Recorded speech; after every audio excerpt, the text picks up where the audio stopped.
Chapter 7 of Why Humans Avoid War. By point of view. I was grateful that my human partner was piloting the stealth ship. With the wide assortment of buttons and levers inside, it was unlikely that my flying experience would have translated at all. I could just sit back, admire the view, and try to calm my nerves. Our descent through the atmosphere had been slow and methodical, as the humans wished to scope out the landscape rather than charge in blind.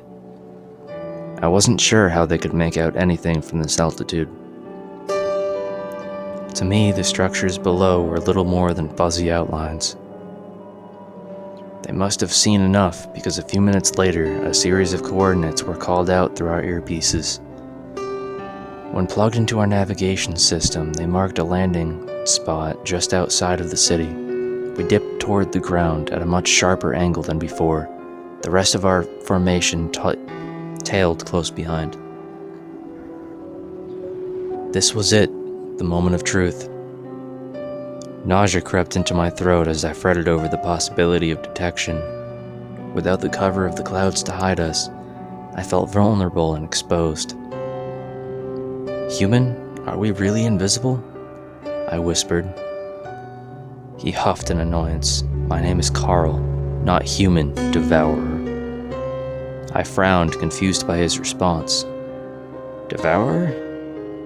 Oh, that's what we call your species. I guess it's not your actual name," he replied. "You know, because you destroy everything you come in contact with."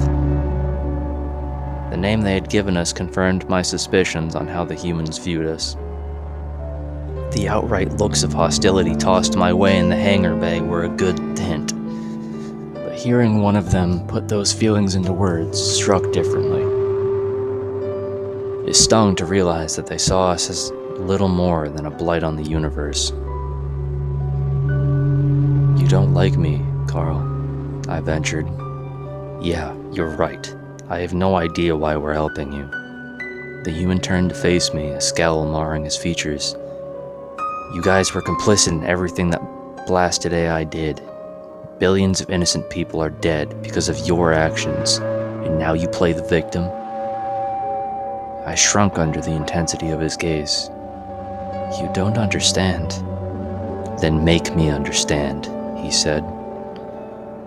"Everyone who stood against it died, like my father." My voice quavered as I thought back to that fateful day. He was a police officer. When the drones came to our city, he joined its defense. They found his body, scorched beyond recognition by plasma fire, shortly after. Carl's expression softened. "I'm sorry. I was only 7 then.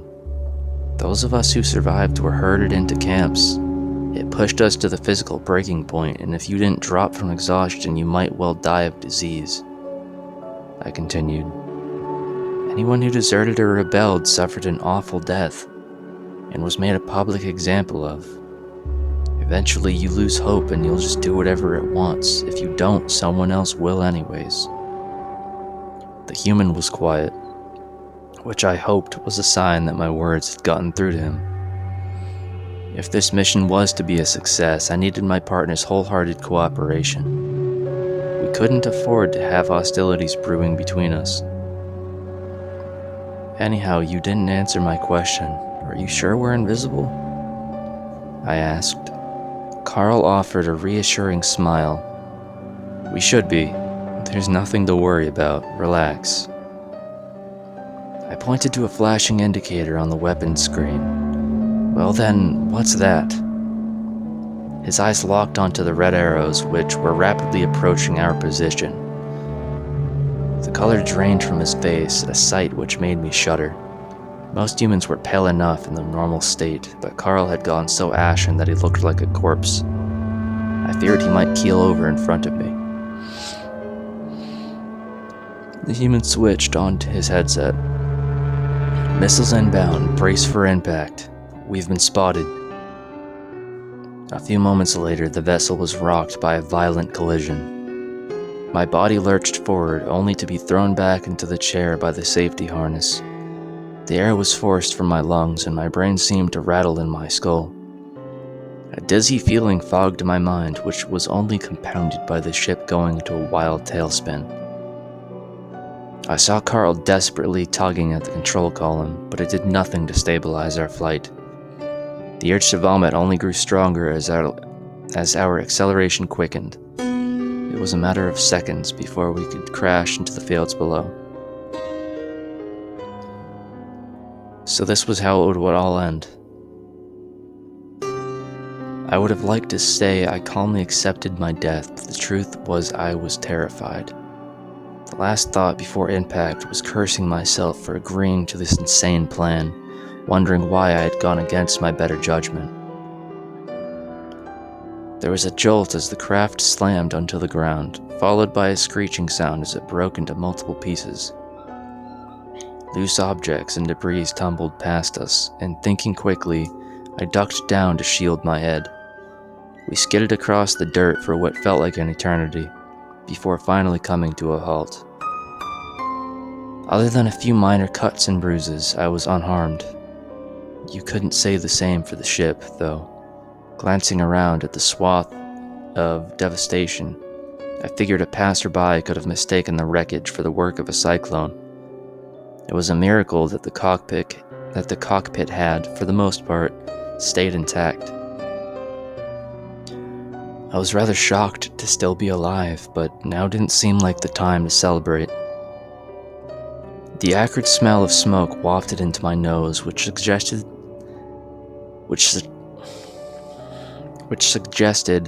a prompt evacuation was in order. My harness was easy enough to unfasten despite my shaking hands. Now all that was left was to walk out into the open air. Before exiting the craft, I thought to check on Carl just to be certain that he was all right. As my eyes fell on the human, my relief turned to dismay. He was slumped over in his chair, unresponsive. Crimson liquid oozed from a gash in the back of his head, staining his frosty blonde hair. I assumed it was blood, despite the unusual coloration. I raced to his side, shaking him by the shoulders. No, wake up. The human's eyes fluttered open and he groaned. If my species had sustained that sort of head injury, we would likely be dead. Regaining consciousness would have been out of the question, but clearly humans were more resilient. The question was how much his injuries would impair him, and whether he was able to walk on his own power. Carl watched as I unclipped his harness. Can you help me out of here? I'm not asking you to carry me like a princess, but... Yeah, of course, I wouldn't leave you here, I answered. I draped his arm back across my neck, bracing myself to support his weight. We managed to stagger out of the wreckage, but Carl sunk to his knees a few steps into the field. It was evident that he was in no condition to be traipsing about. Hopefully the rest of our entourage was still airworthy. It would provide some comfort to know they were out there, preparing a rescue party. The human pressed a hand to his wound, grimacing. How about we take a little rest here? I need a moment. Alright, clearly the mast. The AI knows we're here now. I don't think we were invisible. What exactly do we do now? I asked. We improvise, he grunted. Our biggest mistake was trusting Federation tech, but it was a terrible plan to begin with. Something was gonna go wrong. Alarm coursed through my veins as Carl pulled a gun from its holster, and I fell backward in my haste to get away. It had not been my intention to provoke him, but I figured that my criticism of their command was not appreciated. Rather than pointing it at my head, however, he extended an arm to offer the weapon to me. Please tell me you know how to shoot one of these, Byam, he said. I pushed the firearm back toward him. Well, not exactly. They only train us in aerial combat. He heaved an exasperated sigh. Okay, then we're screwed. There's 3 drones coming in on your left, and I take it they're not friendly. Sure enough, a trio of security drones were gliding in from the direction of the city. The instinct to flee was overwhelming, but I managed to stand my ground. Carl did not deserve to die alone.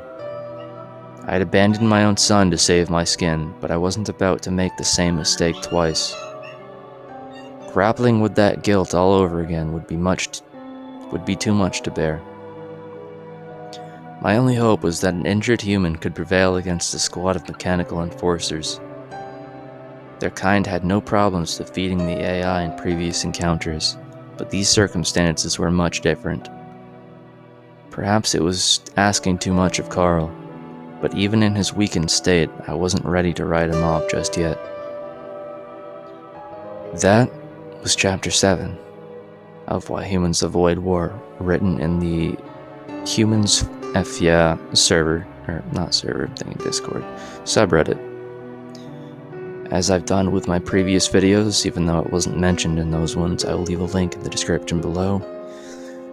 And if you're on your phone or on your computer and not on a console, then you'll be able to just copy and paste that into a tab and read along if you wish instead of watching the gameplay.